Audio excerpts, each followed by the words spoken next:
జయలక్ష్మి వరలక్ష్మి సంగ్రామ వీరలక్ష్మి ప్రియురాలవై హరికి బెరసితివమ్మా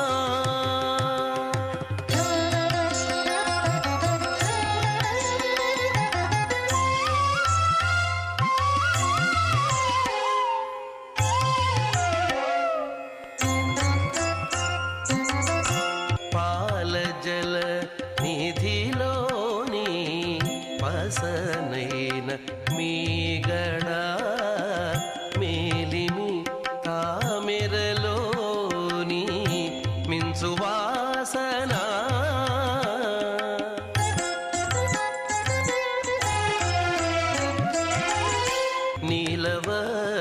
నీలవర్ణునురముపై నిండిన నిధానమవై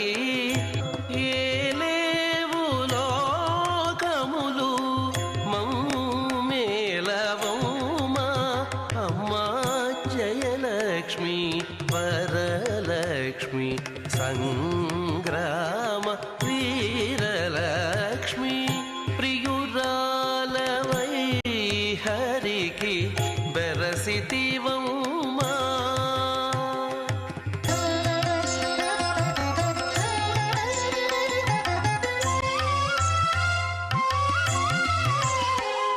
చందురుతో సంపదల మెరుగవో కందువ బ్రహ్మల కాచే కల్పవల్లివో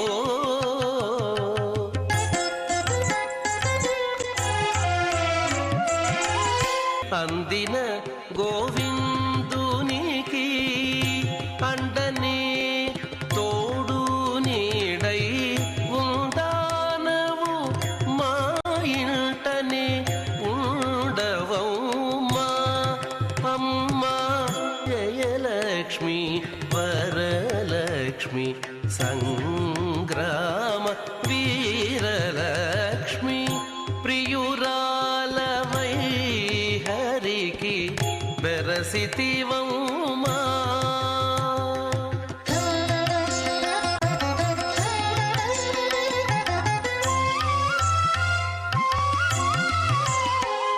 పదియారు పల్నెలతో బంగారు పతిమా చెదరని వేదములా చిగురుబోడి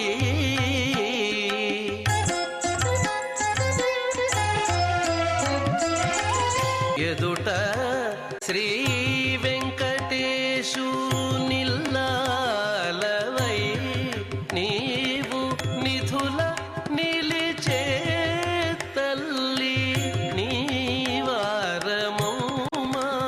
అమ్మా జయలక్ష్మి వరలక్ష్మి సంగ్రామ వీరలక్ష్మి ప్రియురాలవై హరికి బెరసితివమ్మా అమ్మా జయలక్ష్మి వరలక్ష్మి సంగ్రామ వీరలక్ష్మి వరలక్ష్మి జయలక్ష్మి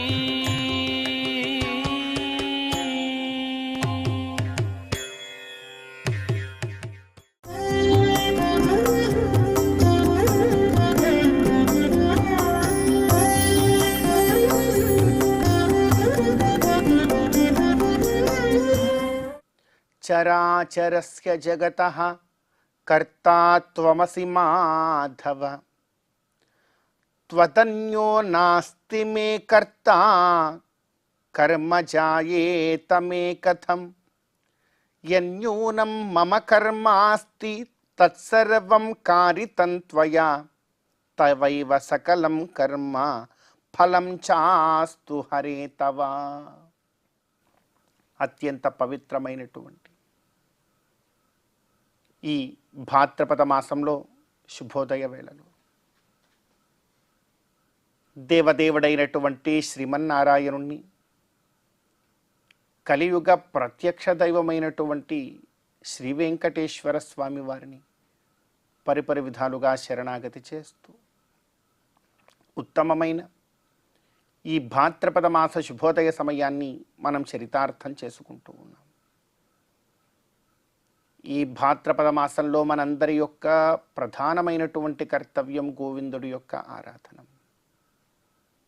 గోవిందుణ్ణి ఎంతగా భక్తి ప్రపత్తులతో మనం ఆరాధన చేస్తామో అంత గొప్పదైనటువంటి మహాభాగ్య రూపమైనటువంటి ఫలాన్ని మరి మనమందరం కూడా పొందగలుగుతాం. భగవత్ కైంకర్యం కన్నా గోవిందుడి యొక్క ఆరాధన కన్నా మిన్న మరేమున్నది మనందరికీ. అందుకే కోరుకుంటూ ఉన్నాం ఈ భాద్రపద మాసంలో చరాచరస్య జగతః కర్తా త్వమసి మాధవ. ఓ మాధవ, సకల చరాచర ఈ జగత్తుకి కర్త నీవేనయ్యా, నీవు తప్ప ఇంకెవరు? కనుక ఈ సకల చరాచర జగత్తుకి కర్త నీవే అయినప్పుడు మరి నా యొక్క కర్తవి కూడా నీవే కదా అవుతావు. చరాచరస్య జగతః కర్తా త్వమసి మాధవ త్వదన్యో నాస్తి మే కర్త. మే కర్త మమ కర్త త్వదన్యః కోవా భవేత్. ఇంకెవరై ఉంటారు? మొత్తం అంతటినీ రచించినటువంటి సృష్టించినటువంటి నీవు తప్ప మరెవరూ కూడా కాదు. కనుక త్వదన్యో నాస్తి మే కర్త కర్మ జాయేత మే కథం. కర్త నీవే అయినప్పుడు ఈ లోకంలో నాకు ఏదైనా కర్మ ఉంటే, నా ద్వారా ఏదైనా కర్మ ఆచరించవలసి ఉంటే అది నీవే అనుగ్రహించాలి తప్ప అది ఎలా నాకు కలుగుతుంది? కర్మ జాయేత మే కథం యన్యూనం మమ కర్మ అస్తి. కనుక నా యొక్క కర్తవి నీవే, నా యొక్క కర్మ స్వరూపుడవు నీవే, నా యొక్క కర్మలకు ఫలప్రదాతవి నీవే, ఆ కర్మల యందు నన్ను ప్రేరేపిస్తున్నటువంటి వాడవు నీవే. సర్వము నీవు తప్ప మరేమున్నది? కాబట్టి నాదొక కోరిక, యన్యూనం మమ కర్మాస్తి తత్సర్వం కారితం త్వయా. ఈ లోకంలో ఈ మానవ జన్మ నీవు నాకు అనుగ్రహించిన తరువాత నేను ఆచరించవలసినటువంటి కర్మలలో ఏదైనా లోటుపాట్లు ఉంటే అవి కూడా నీవే ఆచరించేస్తున్నావు, నా ద్వారా చేయించేస్తున్నావు. యన్యూనం మమ కర్మాస్తి తత్సర్వం కారితం త్వయా తవైవ సకలం కర్మ ఫలం చాస్తు హరే తవ. కనుక నాకు ఒక అనుగ్రహం కావాలి. ఈ సకల కర్మముల యొక్క ఫలము కూడా నీవే తీసుకో నాకొద్దు. ఈ పుణ్యకర్మముల యొక్క ఫలము గనక నాకు అంటిందా, ఆ పుణ్యకర్మముల యొక్క ఫలమనేటువంటి పుణ్యాన్ని అనుభవించడానికి నేను స్వర్గాది లోకాదులకు వెళ్ళాలి. ఆ స్వర్గాది లోకాలలో అక్కడ ఆ పుణ్య ఫలములు ఉన్నంత వరకు భోగానుభవం జరుగుతుంది. మరలా క్షీణే పుణ్యే మర్త్యలోకం విశంతి అని మళ్ళీ వచ్చి ఇక్కడ పడిపోతాను. నేను పాపపు కర్మలకు దూరంగా ఉండేలాగా నీవే నన్ను అనుగ్రహించు, పుణ్యకర్మములు చేసేలాగా నీవే నన్ను అనుగ్రహించు. ఆ పుణ్యకర్మల తాలూకు ఫలాన్ని కూడా నీవే తీసుకో, నాకు వద్దు. నేను కేవలము సదా సర్వదా నీ యొక్క సేవకుడిగా మాత్రమే ఉంటాను. అలా నన్ను పుణ్య పాప కర్మముల యొక్క ఫలమునకు దూరంగా ఉంచి మోక్షానికి అర్హుడనయ్యేలాగా నన్ను నీవే రక్షించాలి అని కోరుకోవాలి. ఈ విధమైనటువంటి కోరికను ఈ చాతుర్మాస్య వ్రత దీక్షా కాలంలో మనమందరం కూడా దేవదేవుణ్ణి గోవిందుణ్ణి ఉద్దేశించి మనసారా శరణాగతి రూపంలో కోరుకునే ప్రయత్నం చేయాలి. అందుకే అంటూ ఉన్నాం, చరాచరస్య జగతః కర్తా త్వమసి మాధవ త్వదన్యో నాస్తి మే కర్తా కర్మ జాయేత మే కథం యన్యూనం మమ కర్మాస్తి తత్సర్వం కారితం త్వయా తవైవ సకలం కర్మ ఫలం చాస్తు హరే తవా. ఇలా భగవంతుణ్ణి ఉద్దేశించి మనమందరం కూడా శరణాగతి చేస్తూ ఈనాటి తిథివార నక్షత్రాలలో ఉండేటువంటి తత్వాన్ని మన జీవితానికి అన్వయించుకునే ప్రయత్నం చేద్దాం. ఈ రోజున సెప్టెంబర్ 5వ తేదీ భాద్రపద మాస శుక్లపక్ష త్రయోదశి తిథి. ఈ రోజున ఈ త్రయోదశి తిథికి అధిదేవుడు ఎవరు అంటే తిథీషా వన్నిక గౌరీ అంటూ జ్యోతిష్శాస్త్రము ద్వారా ఈ త్రయోదశి తిథికి కామదేవుడు అధిదేవుడు అని చెప్తున్నారు. కనుక జాగరూకతతో ఉండాలి. ధర్మానుగుణమైనటువంటి కోరిక మనలో ఉండాలి. ధర్మానుగుణమైనటువంటి కోరిక కనుక ఉంటే మనం ధర్మ మార్గంలో ఉండగలుగుతాం. పాపపు ఫలములను మనం సమకూర్చుకోకుండా జాగ్రత్తగా ఉంటాం. ఈ కోరిక ధర్మానుగుణంగా లేకపోతే లేనిపోని తంటలను పాపములను కొని తెచ్చుకుంటాం. కనుక ఈ రోజున మనమందరం కూడా ధర్మానుగుణమైనటువంటి కోరికతో ఉండే ప్రయత్నం చేస్తూ ఈ తిథి అధిదేవుడైనటువంటి కామదేవుణ్ణి మనసారా కోరుకోవాలి. నా జీవితమంతా కూడా ధర్మానుగుణంగానే సాగాలి అని మనసారా కోరుకునే ప్రయత్నం మనం చేయాలి. అదేవిధంగా ఈరోజు నక్షత్రం శ్రవణ నక్షత్రం. ఈ శ్రవణ నక్షత్రం ఎంతో విశేషం గోవిందుడి యొక్క ఆరాధనానికి. గోవిందుడి యొక్క నక్షత్రం శ్రవణ నక్షత్రం. కనుక ఈ శ్రవణ నక్షత్రం రోజున గోవిందుడి యొక్క ఆరాధనాన్ని మనమందరం కూడా ఆచరించే ప్రయత్నం చేయాలి. అదేవిధంగా ఈరోజు వారం శుక్రవారం కనుక మహాలక్ష్మి అమ్మవారి యొక్క ఆరాధనం. ఈ తిథి వార నక్షత్రములన్నీ కూడా ధర్మానుగుణమైనటువంటి మోక్ష విషయము ఎందు మాత్రమే మనమందరం కూడా కోరిక కలిగినటువంటి వారమై లక్ష్మీనారాయణుడు యొక్క ఆరాధనాన్ని ఆచరించమని ఈ తిథివార నక్షత్రములు మనకు చక్కగా సూచిస్తూ ఉన్నాయి. కనుక ఆ సూచనను మనమందరం కూడా శిరసావహిస్తూ ధర్మ మార్గంలో ముందుకు సాగుతూ గోవిందుడి యొక్క అనుగ్రహంతో ఈ భాద్రపద మాస శుభోదయ సమయాన్ని మనం చరితార్థం చేసుకుందాం. నారాయణ నారాయణ జయ గోవింద హరే గోవింద హరే. నారాయణ నారాయణ జయ గోపాల హరే గోపాల హరే. నారాయణ నారాయణ జయ గోవింద హరే గోవింద హరే. నారాయణ నారాయణ జయ గోపాల హరే గోపాల హరే.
సమస్తజననీం వందే చైతన్యస్తన్యదాయినీం శ్రేయసీం శ్రీనివాసస్య కరుణామివ రూపిణీం. శుభోదయం వేళ శ్రీవారి వైభవం అనే కార్యక్రమంలో ఈనాడు మనం ఎంతోమంది భక్తులు భగవంతుణ్ణి స్తోత్రం చేస్తూ ఉన్నారు. ఆ పంక్తిలో భగవంతుని యందు అచంచలమైనటువంటి భక్తిని సల్పి భగవంతుని యొక్క కృపకు పాత్రుడైనటువంటి కుమ్మరి భీమన్న ఎలా భగవంతుణ్ణి స్తోత్రం చేశాడు అనేటువంటి విషయాన్ని తెలుసుకునే ప్రయత్నం చేద్దాం. దేవదేవుడు అందరివాడు. భీమన్న ఇలా స్తోత్రం చేస్తూ ఉన్నాడు. అతనేం చదువుకున్నాడా అంటే ఏం చదువుకోలేదు. అతని యొక్క వృత్తి ప్రతిరోజు కూడా కొత్త కుండలను తయారు చేసి భగవంతుడికి సమర్పించడం. ఆ మట్టి మూకుడు అని చెప్తూ ఉంటారు. అందులో భగవంతుడికి ప్రతిరోజు కూడా నైవేద్యాన్ని సమర్పిస్తూ ఉంటారు. అన్నప్రసాదాన్ని అక్కడ అది మాత్రమే లోపలికి గర్భాలయంలోకి వెళ్తుంది. అటువంటి భీమన్న భగవంతుని యొక్క కృపా విశేషంతో స్తోత్రం చేయడానికి సిద్ధపడుతున్నాడు. మొట్టమొదటగా భగవంతుని యొక్క స్వరూపాన్ని తెలియజేశాడు. తరువాత త్వత్పాద సంభవాదేవి సాక్షాత్ భాగీరథీయత తవ పుత్రీం వదతి తాం చతుర్వేదమయో విధి. త్వత్పాద సంభవాదేవి వదన్ సాక్షాత్ భాగీరథీ శుభా. స్వామి, తిరుమలలో స్వామివారి ఆ పాదాల కింద ఒక విధమైనటువంటి జలధ్వని వినిపిస్తూ ఉంటుంది అని అర్చకోత్తములు అప్పుడప్పుడు చెప్తుండేవాడు. ఆ నది ఏమిటో తెలియదు మనకు. అది విరజా నది అని కొన్ని చోట్ల, గంగా నది అని కూడా కొన్ని చోట్ల మనకు వినిపిస్తూ ఉంటుంది. ఏది ఏమైనా కూడా ఈ గంగా నది అనేది పరమ పవిత్రమైనది. భీమన్న తెలియజేస్తున్నాడు, త్వత్పాద సంభవాదేవి, నీ యొక్క పాద కమలం నుండి ఉద్భవించింది కదా గంగా. విష్ణు పాదోద్భవీ గంగా సాక్షాత్ భాగీరథీయత. గంగా అని చెప్పిన వెంటనే మనలో ఉన్నటువంటి పాపాలంతా కూడా తొలగుతాయట. అంటే గంగా అనే నామస్మరణం చేస్తేనే పాపాలు పటాపంచలవుతాయంటే గంగా నదిలో మునిగితే ఇంకేం చెప్పాలి.